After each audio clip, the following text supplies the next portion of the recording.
పులి సీత ఏదో మాట్లాడుతూ ఉంది. ఒకసారి ఆడియో విన్నాక మనం మాట్లాడుకుందాం. రామే సీత చెప్పు.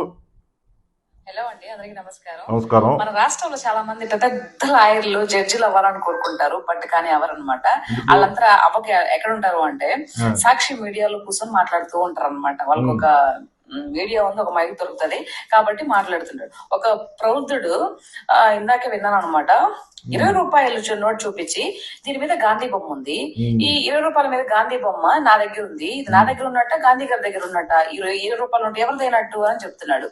అంటే ఆయన ఉద్దేశం ఏంటి అని అంటే, ఇప్పుడు ఎవరో భూముల మీద జగన్మోహన్ రెడ్డి గారి ఆయన మొహాన్ని ఆయన లోగోని వేసుకుని తప్పేంటి అని చెప్తున్నాడు అనమాట. అవును, మరి ఇట్లాంటి సన్నాసులు సచ్చు పుచ్చు మాటలు మాట్లాడబట్టి పాప జగన్ అన్నకి 11 సీట్లు వచ్చినాయి. ఈసారి ఇంక మీరు ఇలాగే కంటిన్యూ చేస్తూ మాట్లాడుతూ పోయారు అనుకో, ఈసారి ఆ 11 కూడా రావు, కరెక్ట్ గా 5, 6 వస్తాయి. కాబట్టి జగన్ అన్న ఇట్లాంటి వాళ్ళని ఇమీడియట్లీ నువ్వు వాకౌట్ చేసి, అసలు ఇట్లాంటి జోలికి అసలు పోవద్దు, నువ్వు వీళ్ళు నిట్టు నేవుడు ముంచేస్తారు. ఇందాక విజయసాయి రెడ్డి చెప్పినట్టు పాపం జగన్ అమాయకుడు, ఏం తెలియదు, పక్కన ఉండే వాళ్ళు ఇది చేస్తున్నారని నువ్వు వినాలి జగన్ అన్న, ఇట్లాంటి వాళ్ళు అసలు నమ్మొద్దు. అర్జుడు ఏం చెప్తున్నాడు, నీ పరువు మొత్తం గంగ నట్టేట్లో ముంచేస్తున్నాడు. ఇట్లా ఇదా చెప్పేది నువ్వా? అరే నాయనా, ఇప్పుడు 20 రూపాయలు జోబీలో ఉంది అని అంటే నువ్వు రోజుసేపు బయటకు వెళ్ళి టీనో కాఫీయో తాగితే ఆ చిల్లర మారుస్తూ వెళ్ళిపోతుంది. నీ దగ్గర ఉంటుందా? ఉండదు కదా. కానీ పట్టా పాస్ పుస్తకాలు ఒకరి పేరు మీదనే ఉంటాయిరా బాబు. ఆ మాత్రం ఎక్కడ చదివి వచ్చారా నాయన? ఇట్లాంటి ఉండబట్టే కదా బాబు మా జగనానికి ఎంత అన్యాయం జరుగుతుందా? యాడ్ తెలిపి దిక్కుమాల్సి అంటారా ఇదంతా? అసలు యాడ్ నుంచి వస్తారో, యాడ్ నుంచి పుట్టుకొని వస్తారు మీరంతా. ఈ పద్ధతి ఏమో అస్సలు బాగాలేదే, నేను మార్చుకోవాలి కదా మీరా. ఏం మార్చుకుంటారా ఏమో అన్నా జగన్ అన్న, ఇలాంటి వాళ్ళు ముందు వదిలేచ్చు కదా నువ్వు నా మాటిని, సరేనా? ఎందాక ఆయన విజయసాయి రెడ్డి చెప్పినట్టు ఆయన ఒక చెప్తున్నాడు నీకు ఏదంట, ఆయన సేపటికంటే కూటమి ప్రభుత్వాన్ని ఎలా విడగొడితేనంట గెలుస్తావంట. చూడు ఏం చెప్తున్నాడు. ఆయన మాటలు కూడా నమ్మగావు నువ్వు. ఎడగొడితే గెలుస్తారు, తడిసిపోతే తడుస్తారు, ఇదంతా మాటలు వేస్ట్. కాబట్టి ప్రజలకి మంచి చేయాలని ఒక సదుద్దేశంతో పెట్టుకో అన్నా, డెఫినెట్ గా అవుతావు. ఏమే పిలి సీత, నువ్వు పులి సీత కాదమ్మే, పిల్లి సీతవి.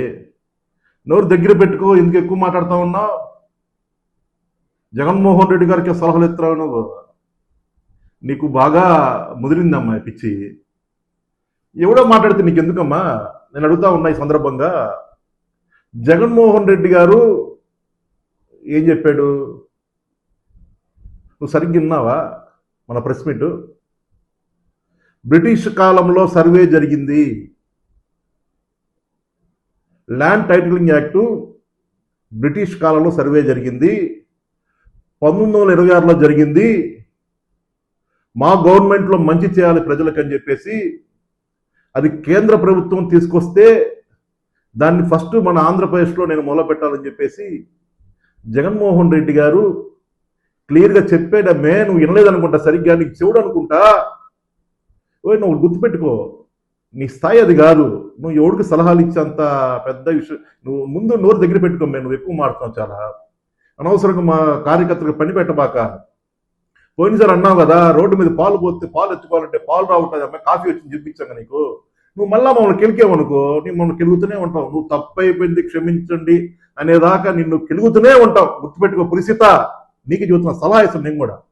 మేమే ఏం చెబుతానంటే, ఎవరైనా సరే ఒక సీఎం ఉన్నప్పుడు, ఒక కొత్త ఆలోచన చేసినప్పుడు దాని మీద ఆయన ఫోటో వేసుకుంటాడమే, తప్పేం లేదు. దానివల్ల వచ్చిన నష్టమేం లేదు. దాని రిజిస్ట్రేషన్లో ఎవరి పేరుంటే వాళ్ళే పొలం. పాస్బుక్ల మీదో, లేదా ఆధార్ కార్డుల మీదో, లేకపోతే రేషన్ కార్డుల మీదో, లేదా ఆరోగ్యశ్రీ కార్డుల మీదో సీఎం ఫోటో ఉన్నంత మాత్రాన సీఎం అవుతుంది అమ్మేది? అట్లా అవుతుంది కదా. ఆస్తి ఎవరితో వాళ్ళదే అవుతుంది. నీకు తెలియని కూడా ఏదో గుర్తుపెట్టుకో. చాలా మంది సొంత పొలం ఉండి అమ్ముకోలేని పరిస్థితిలో ఉన్నారు.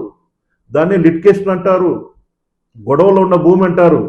వాటిని అన్నింటిని క్లియర్ చేసి రైతులు చాలా మంది పాదయాత్రలో జగన్మోహన్ రెడ్డి గారిని కలిసి, అయ్యా మాకు పొలం ఉంది, ఆ పొలాన్ని మేము అమ్ముకోలేకపోతా ఉన్నాం, మా పొలాన్ని వేరే వాడు రిజిస్ట్రేట్ చేసుకుని దొంగ కాగితాలు సృష్టించి మాకు మీరు న్యాయం చేయాలని చెబితే జగన్మోహన్ రెడ్డి గారు పాదయాత్ర ఇచ్చిన మాట ప్రకారం దాన్ని జగన్మోహన్ రెడ్డి గారు చేసాడమ్మే.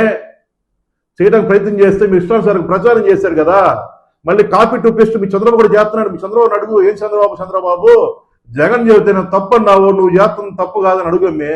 నువ్వు జగన్మోహన్ రెడ్డి సలహా ఎత్తున్నావా అంటే విజయసాయి రెడ్డి ఏం చెప్పాడు, కూటమిగా ఉంటే జగన్మోహన్ రెడ్డి గారు గెలవడం. మాకు కావాల్సింది అదే, కూటమిగా ఉండాలి. నేను చెబుతున్నా, చంద్రబాబు పవన్ కళ్యాణ్ కూటమిగా ఉండాలి. ఆ కూటమిని ఓడిస్తేనే మా దమ్మది, వైఎస్ఆర్సీపీ మగతనం అది. ఖచ్చితంగా కూటమిలో ఉండాలి, మీరందరూ కలిసే ఉండాలి. చంద్రబాబు పవన్ కళ్యాణ్ నారా లోకేష్ కలిసే ఉండాలి.